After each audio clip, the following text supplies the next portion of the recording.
Why, hello there. Hello there. Leslie, I am so excited that you're here. I'm excited too. It is such a delight to have you. You finished your last day in the program working together this morning. And it's such a funny thing. Before you joined us this morning, I just have to let you know, there was a group of people that came on the call a little bit earlier than you did who'd said, I'd mentioned today's Leslie's last day, and they were like, "Oh, can we find a way to keep her forever? Can we, can we please have access to Leslie ongoingly?" So I thought, you know what, let's do one of these videos. I'm so glad you wanted to, because it's the perfect opportunity for people to get to know you. So as you guys that are watching, join the video, just say hi so we know that you're here. Hi. Yay! So never done a video like this before ever. So hey, now that's fantastic. Something new, right? You're a natural. Yeah. Well, okay. New. At least we're doing something new. So let's see. I want to talk to you about where you were before we met. Like, what were you dealing with in your life? How did you find your way to us and like that? All right. So where would I start? You know, life for me has, I would consider myself a very blessed person. I've been very successful from a very young age. Things for me I've always been a hard worker and just accomplished a lot of things that I wanted to accomplish at a very, very early age. And I'm sure that was from the upbringing of my parents and everything they instilled in me. And as I said, very, very blessed.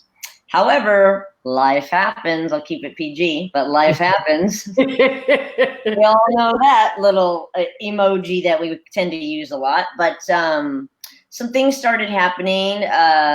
You know, I was diagnosed with lupus at a very, very young age, which presented a lot of health problems. And then my mom passed away, and then it went through a very, very hard breakup with someone I was engaged to. And the reason that I don't even know how I found you, it was a godsend, but I found you and we had a call, and decided that I was stuck. I was just stuck in everything. It wasn't who I am used to being, getting things done, always being positive, helping everybody out, just everything in life just seemed difficult and hard, and it wasn't who I was, and I was sick of myself. I was like, how do I get out of this? I had tried so many things, read books, whatever, and I'm like, no, I need something new that I've never done before to try to figure out and get back to myself, or a better version of myself, actually. And after talking with you, it was like so many things just started clicking and bringing me back to myself of how we could get things done. And it's changed my life immensely. I mean, there was days where I was like, oh, I don't even like soap operas. I'm like, I think I'll just watch a soap opera or something. You know, it's like, what am I doing? This is not me at all, you know? I remember when we first spoke, that very first day that you booked a breakthrough session, and you had talked about not recognizing yourself. No, not at all. Who are you? Where'd you go? Where'd you go? And come back, Leslie, come back. And yet you'd said that you were kind of skeptical because you already tried everything. Like, What am I going to do differently now? I'm dedicated. I'm hardworking. I've tried everything. I'm resourceful. And I was so stuck. I mean, so stuck that I was like, I don't want to use the word desperate, but I'm going to use the word. I was desperate to get back to myself because I loved me. And I was like, where'd you go, man? Where did you go, buddy? And so, yes, when we were talking about that, and I really knew after talking to you, I was like, this woman, I think she can help me. I really, really believe that this woman can help me. And you decided, okay, I'm skeptical. I don't know that anything's going to work, but I think this person can help me. So, okay, you stepped forward. And then what started happening? Then Slowly but surely. I mean, because it's a process, but slowly but surely, I did it your way, and I did things you said to do, and I started to find myself little by little saying, oh, there I am. Oh, that's a little bit of me again. I'm feeling better. I'm feeling better. And throughout the program, you just start to, it's like a rolling ball. It's like an avalanche. It starts off slow, and then you're like, oh, yep, that's me. Oh, getting back. I mean, I did so many things that I haven't done. Joined a gym, started eating better, reached Now, out. can I say something about why is joining a gym and eating better like such a big deal? A, it helps me feel better, but B, I had been ignoring myself, and with my health conditions and problems, so many things were acting up. And for me, I mean, I don't have a weight issue, so I was like, I don't need to go to the gym, but what about your health? What about you taking care of yourself? What about making sure that you can be the best you can to this body that already has issues because of the lupus and things like that? So I knew I needed to be kinder to myself and make a difference in my diet, in my exercise. I mean, my diet was like, what kind of thing do I want from Del Taco today? Do I want the extra large Coke? Oh, we're going dancing tonight. How many cocktails do I want to have? Like, just terrible. Not things that were beneficial to me. One of the things you mentioned, may I say, Anything. with regard to your working out, like you said, I know when we very, very first spoke, you'd said, I've got lupus, so I should be taking care of myself. I'm supposed to exercise. I haven't exercised in 30 years. I know. Like, for real. Like, not once. That's so sad. So sad. And then here you are. And what are you doing for your health now? Okay, so I cut out carbs, sugar, join the gym. I don't like working out, but I love hip hop. I love dancing. So hip hop, ballroom, all kinds of things. Love all of that. And just doing things like sometimes I'm like, no, don't take the elevator, take the stairs. I know they all sound so like stupid and little, but they mean a ton when you feel stuck and you're like, no, I'm not taking those 9 stairs. I'm going to take the elevator 9 stairs because it's like you just don't have the drive to do anything. And I was never familiar with that concept in myself. And now I'm like, oh no, I'm going to walk up those stairs. Like let's walk all the way to wherever, it's just all these things that every choice I make now, I'm making for myself to give back to me. And it just is all natural. Like I'm not trying anymore. It's just naturally firing in the brain because of the things that we've been taught and we've learned, And it's, you talked about what it was like when you lost yourself. Like it was easy to go to Del Taco every day. Like, and who cares in one regard, like, nothing's wrong with Del Taco, and yet it was just so inconsistent with you. Mm-hmm. And you said I should be extra kind to myself having lupus as opposed to extra uncaring to myself.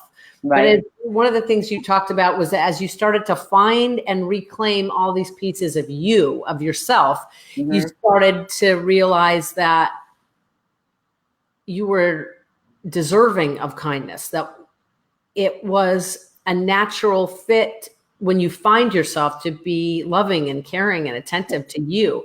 What else have you started to do that's a fit for being kind to yourself? Well, the funny thing is I've always been kind to others, and I always put myself last. It's just it's who I am naturally. Not last, but it's just normal for me to be a giver, a helper, a lover. And I was like, but you're not doing that for yourself. Like, it's always easier to help others than to help you, and I needed to turn that around and say, no, you need to be number one first so that you can continue to help everyone else. And I wasn't doing that, but I am now. And it feels so great. Like, yes. I want to celebrate everything, even the stupidest things. I'm like, yes, I wouldn't have done that 6 months ago. I'd have been like, yeah, whatever. Now I'm like, yeah, I want to go do that. Yes. And it's interesting because there, in some regard, you could chalk it up, or someone could chalk these up to little changes. Mm-hmm. And like who cares? It's just this minute little thing. Like, where do I go eat? Am I caring to myself or not? Am I in touch with who I truly am and appreciating myself? Am I putting myself first and meeting my own needs? Am I like this? Am I exercising when I am committed to? And it hadn't been for 30 years. But I mentioned to you once before how I've got that friend who's a pilot for the big Boeing 760, 757s that fly transoceanic. And he said, once you're airborne, if you take a 1 degree shift, I mean, like 180 degrees is here, 90 degrees is here, 1 degree. Yes. If you make a 1 degree little teeny little shift, so true, you will end up 2,000 miles different. Yes. If you're circumnavigating the globe at the equator, which if you look at it, that's kind of like the journey of life, this big journey around, right? Mm-hmm. We get one of them. And it's a 2,000 mile difference. If you're spending your days doing things that serve you and you know who you are and you appreciate yourself and put yourself first and meet your needs in order to continue to meet others, if you recognize who you are, just all these quote little changes, it's an entirely different life lived.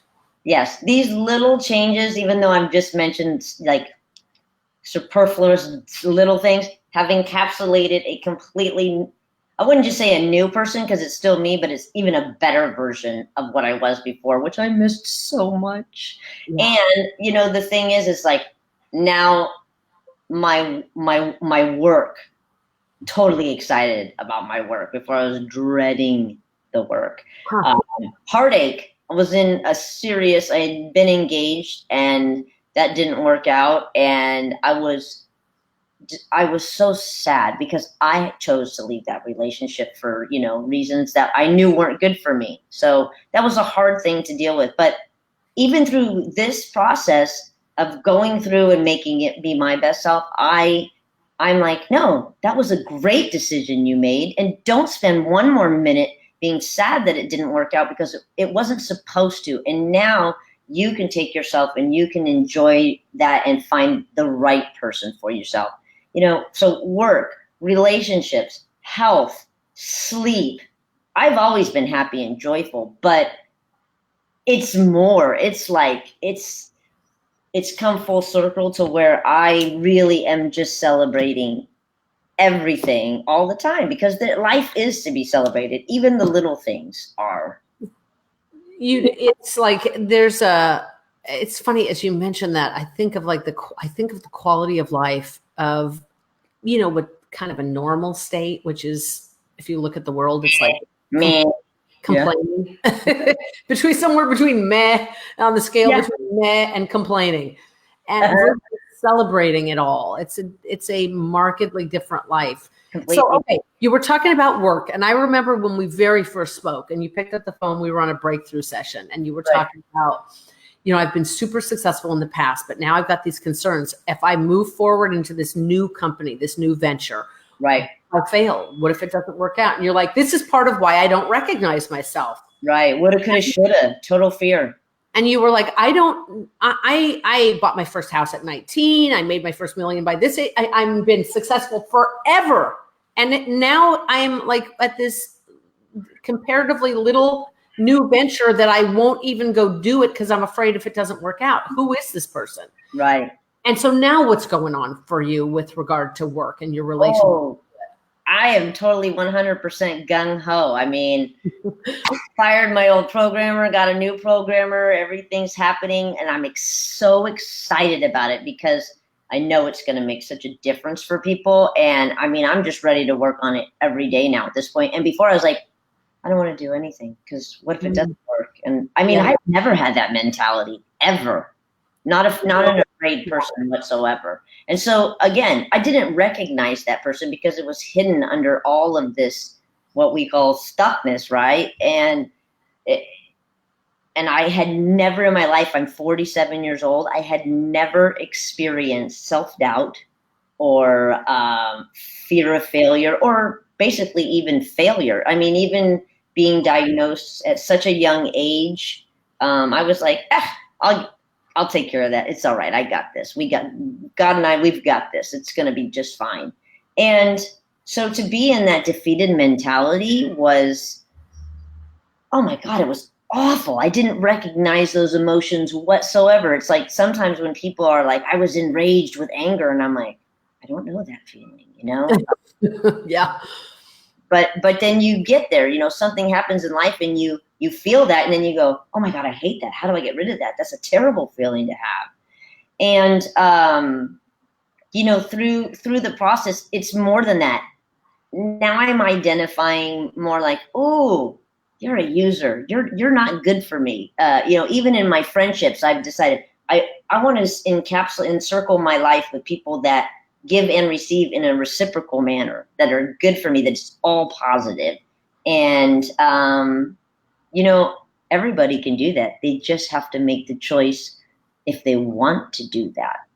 You know, sometimes it's hard to give up friends, but it's interesting though, because when we very first spoke on that very first breakthrough session, you're like, I already know what's going on. I know where, you know, I know where I lost myself. mm-hmm. I was diagnosed with lupus. I lost my mother. And then there was you talked about, you mind talking about then what happened with the lupus and like that? And you mind saying that? Which part? Because you probably remember better than I do. Because you had talked about, you were like, somewhere along the line, I lost myself, or I kept losing bigger and bigger pieces. Like I was diagnosed with lupus very young. My mother, who I loved dearly, passed. And then I was put on painkillers for the lupus. And then I had a problem with those. Mm-hmm. And having a problem with those. And you've been very open about that. Mm-hmm. But then you said somewhere, it was like I kept losing these pieces of myself. So when we spoke, you were like, I already know why. And I grew complacent. I'm like, well, this is just my life. This is the life I was given. I'll still understand it. I'm totally fine with it. I can handle it. But no longer did I have a drive to thrive. Yes. I was like, okay, well, poor little me. And that was the space you were originally in. You were, if I'm not mistaken, when we very first spoke, it was kind of like, well, this is my lot in life. Mm-hmm. I accept it. And I accept it. And I'd like you to help me find ways to be okay with having a shitty life, kind of thing. Right. Like, I don't have my tribe anymore. I don't have my mother anymore. I now have lupus and all these things I don't want. So now help me be okay with that. Yeah. And I said, Leslie, with respect, that's not what we do. Right. It's not to make you okay with having what you don't want. Mm-hmm. You're already smart enough to figure out how to be okay with having stuff you don't want. Right. It's not the game. The game is how to have a life that you're in love with and find yourself again, so that no matter what circumstance you're dealing with, you're still you. So you may have all that stuff that you're dealing with right up in your face, but it's still what's present is you. Uh-huh. And that, Leslie, is what I acknowledge you for accomplishing. I definitely found my joy again. Yes. For sure. It'll never leave again. Because now I know, oh, wait a minute, and then switch and make a change. And then it's like, okay, here we go. We're good again. We're good. Because finding that joy is, if you don't have joy in life, you have nothing. Okay. And that's who you are. I mean, joy for you, Leslie, that's who you are. And so your life now is not about coping with not having the life you want, but having the life you want. Yeah. Yeah. And it's a simple tweak, but it's one that mostly gets overlooked and doesn't happen. Yes. And so, when it came to I was never like, oh, poor me. You know, I have lupus and scleroderma and Raynaud's and Sjogren's and all. I mean, like the list goes on and on. I was always like, okay, well, hey, I'm not in a wheelchair. So, and I got legs and, you know, I've got most of my fingers. I mean, it was like, hey, you know what? That's okay. I never really complained about it. But now I embrace it where I go, no, and like I've said to you before, I'm going to take my mess and make it a message, because I really do believe that since I found myself, and my joy is back, I will continue to excel and thrive and just kick ass. No, you know what I mean? So what would you say to somebody who's maybe experiencing that they've dealt with thing they didn't want, thing they didn't want, thing they didn't want, thing they didn't want, challenge, challenge, challenge, adversity, adversity, adversity. And it's kind of taken them out and they feel like they've lost themselves and maybe it's too late. Okay. Or maybe they can't connect with themselves again. It's gone too long. What would you say? Absolutely. Been there, done that. So when I say these things, I know what I'm saying because I've been there recently, you know? And it's like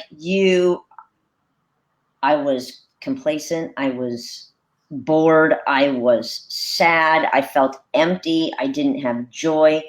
It is all possible to dive in and figure out how to change that. It is possible. I had tried so many other things, but with your help, I absolutely looked back to a place that I never even thought of visiting that helped change that.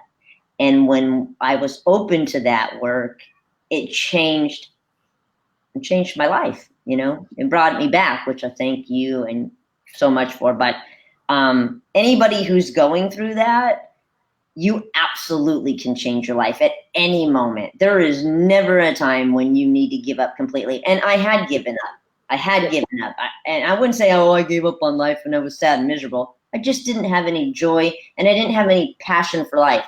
You know, when you talk about, well, what are your passions? I'm like, going to the movies, the Del Taco and Raisinets, and maybe some Netflix. Like, you know, like those aren't passionate things. Those are like, things. And so you at any time can make a difference and you can change what you want to change in your life when you're willing to look into yourself, find out what happened, where you can change it, how to love yourself in a different way and move forward and give back to yourself. For sure. You are a shining example of that. Everybody can do it. Yeah. Well, thank you.